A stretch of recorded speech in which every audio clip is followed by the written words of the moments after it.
सुंदर होता है मन अति सुंदर। गोलू के भैया, ब्रिज क्या हुआ? हो गया? गोलू भैया जल्दी से जाके पानी ले आइए। जल्दी बेटा। ब्रिज क्या हुआ बेटा?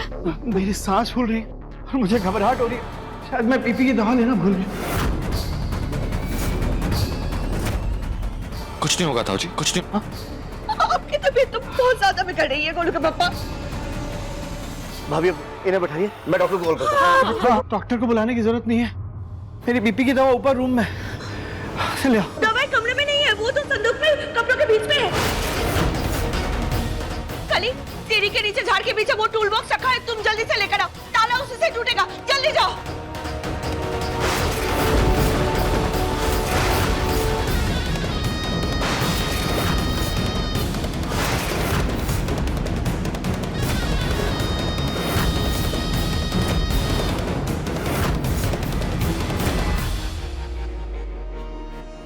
एक मिनट, आपने अभी क्या कहा? वो सारा सामान उस संदूक में ही है, तो इस हिसाब से दवाई भी संदूक के अंदर ही होगी ना? लेकिन टूल बॉक्स को ये सीढ़ी के नीचे झाड़ के पीछे कौन रखता है? वो सुजाता, सारा सामान चोरी हो गया था ना, तो ये एक टूल बॉक्स से बचा हुआ था जो बाहर रखा था, तो मैंने वो उठाकर यहीं पर रख दिया था।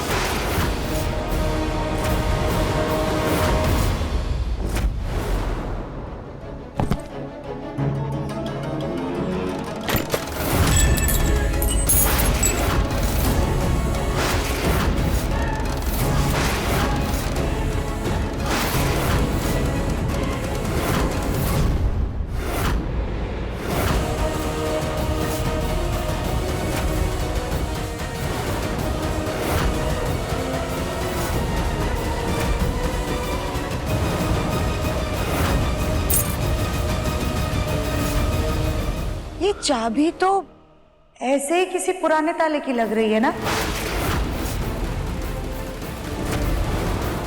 लेकिन एक बात ये समझ में नहीं आई कि चोरों ने अगर ये सामान चुरा करके ताला लगाया है तो उसकी चाबी घर में क्यों छोड़ कर जाएंगे? हाँ, वो सुजाता, ये कोई पुरानी चाबी है, इस ताले की चाबी नहीं है। लेकिन राधिका, एक बार तुम इस चाबी से जरा ताला खोल कर देखो।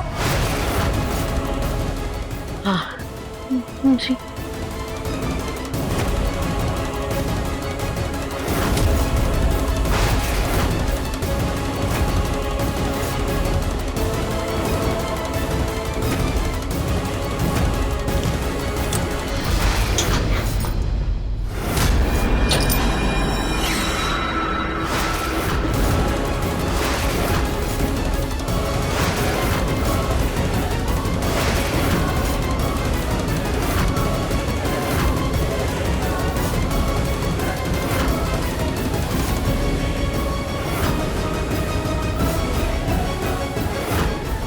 अरे वाह, ये ताला तो इसी चाबी से खुल गया। आपकी किस्मत तो बड़ी तेज है। चोरों ने आपके घर का सामान चुराया और सारा सामान संभाल करके संदूक में रखा और घर के आंगन में ही संदूक को गाड़ करके ताला लगा करके चले गए, और चाबी भी तो घर में ही छोड़ करके गए।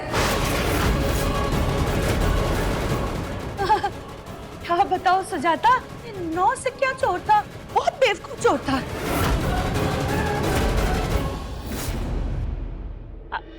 गोलू जरा देख तो उसमें ब्रिज की दवाई है क्या? जी दादी, गोली।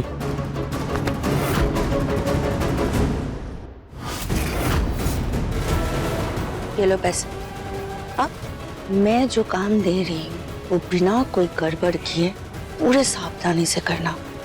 घर खुला रहेगा और घर में कोई भी नहीं रहेगा, और उस समय मेरा सारा सामान चुरा कर एक संदूक में बंद करके वो घर के पीछे जमीन में अच्छे से गाड़ देना, ठीक?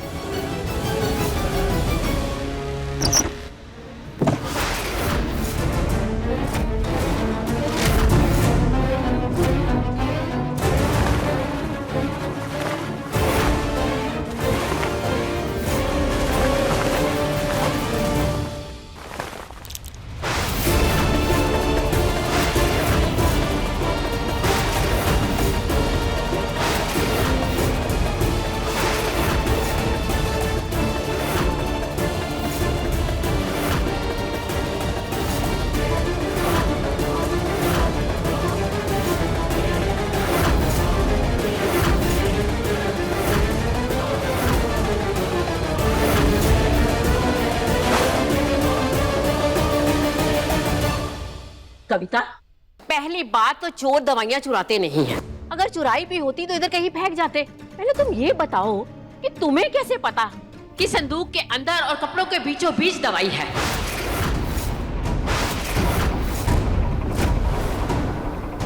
वो मम्मी जी, मैंने तो बस तुक्का मारा था कि चुराया हुआ सामान संदूक में था, तो दवाई भी वहीं पर होगी ना। और वैसे भी मम्मी जी, मैं तो आप लोगों के साथ मंदिर में थी ना। बस कीजिए आप। लोमड़ी जैसी चालाकी करने के बाद ये मगरमच्छ जैसे घड़ियाली आंसू मत बहाइए। अरे आपको तो बहुत अच्छे से जानते हैं हम, आपकी हर हरकत को, यहाँ तक कि आपकी हर एक एक रग रग से वाकिफ हैं हम। ये काम जरूर आपने नहीं किया होगा, लेकिन ये चोरी आपने किसी और से करवाई होगी।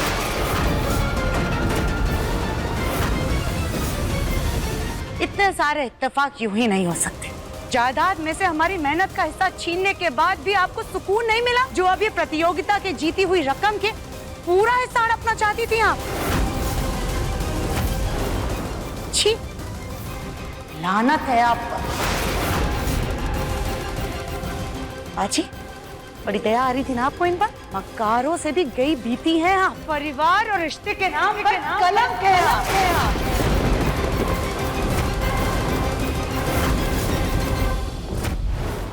ताई जी, ऐसा कैसे कर सकती हैं आप? इस हद तक कैसे गिर गई? ये सब कुछ आपने किया था, लेकिन आप राधिका पर नाम डाल रही थी इसका। ये सब करते वक्त आपको एक बार के लिए बुरा नहीं लगा? दिव्यम जी, अभी ये सब जाने दीजिए। करीब भाभी, आप सबसे पहले ताऊ जी को दवा दीजिए। अरे नहीं चाहिए मुझे कोई दवाई। ये सब देखने से अच्छा है कि मैं मर जाऊं। गोलू के पापा, ये क्या बोल रहे हैं आप? गोलू के पापा, इतने साल से तुम्हारे साथ रह रहा हूँ और तुम्हारी हरकतें देखकर लगता है कि मैं तुम्हें इतना सा भी नहीं जानता। पैसों की लालच में इतना गिर गई तुम।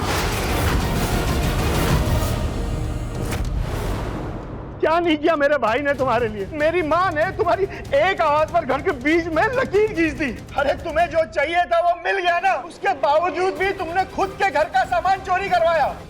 वो इनाम के 20 लाख रुपए लेने के चक्कर में और इनके हिस्से के 10 लाख रुपए हड़पने के चक्कर में।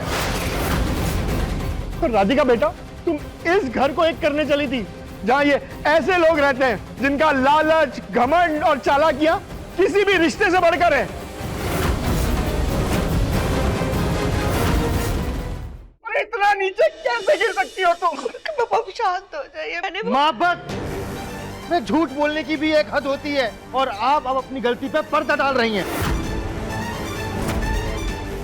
नहीं गोलू बेटा, मैंने तो यही सोचा था कि मेरे पास ढेर सारे पैसे होंगे तो मैं तेरे बिजनेस को आगे बढ़ाने में तेरी मदद करूंगी बेटा। प्लीज माँ, प्लीज।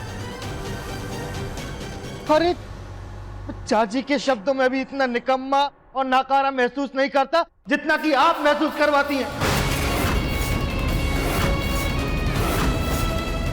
कभी टेंडर के पेपर चोरी करवा देती हैं, कभी ये सब झूठा नाटक पैसों के लिए।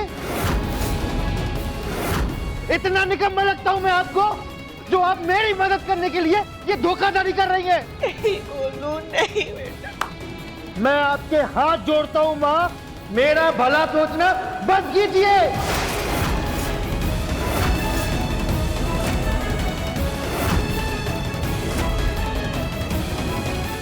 ताई जी, ये रिश्ते रेशम के धागे की कमजोर डोर से जुड़े। प्लीज इन्हें टूटने मत दीजिए। टूटने मत दीजिए? राधिका, तुम मजाक कर रही हो क्या? अरे इनसे अब रिश्ता जोड़ेगा कौन? अच्छी खासी हम इस लकीर पर दीवार उठवा रहे थे, लेकिन आप लोगों ने तो वो भी नहीं होने दिया। ये लोग तो विश्वास करने के लायक ही नहीं है, खास तौर पर ये भाभी श्री।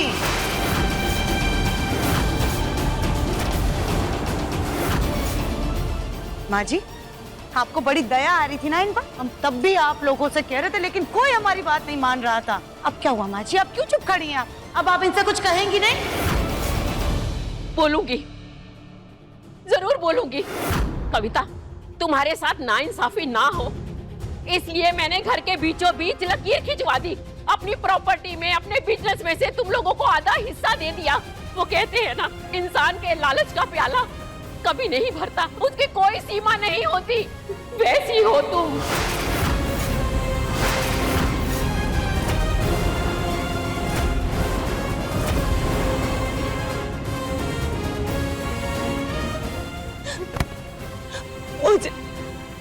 मुझे माफ कर दीजिए मम्मी जी। तुम्हारे किए की माफी नहीं, सजा है। तुम इस घर में तो रहोगी, लेकिन उसकी तरह।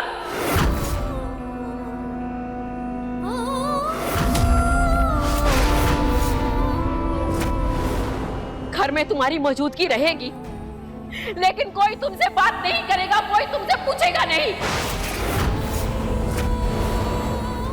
वो कुर्सी तो फिर भी किसी काम आती है, लेकिन तुम्हारा होना ना होना एक बराबर होगा। कविता बंसल, इस घर की बड़ी बहू, आज से तुम इस घर में सजावट के सामान की तरह रहोगी। तुम्हारा इस घर में कोई दर्जा नहीं होगा, कोई वजूद नहीं होगा।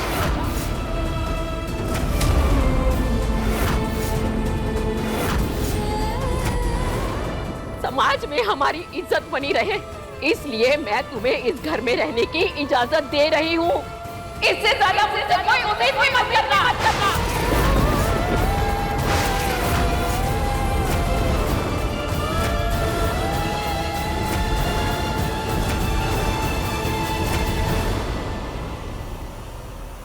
हे भोलेना, हमें तो लग रहा था इन उलझे हुए रिश्ते के धागे को हम धीरे धीरे सुलझा लेंगे, पर ये तो और उलझते ही जा रहे।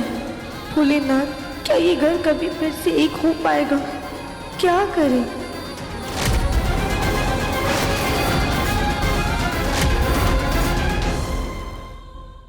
देखिए मन अति सुंदर के लेटेस्ट एपिसोड्स कभी भी कहीं भी। अभी सब्सक्राइब करें दंगल प्ले ऐप। अपने पसंदीदा शो के फुल एपिसोड देखने के लिए अभी डाउनलोड करें दंगल प्ले ऐप।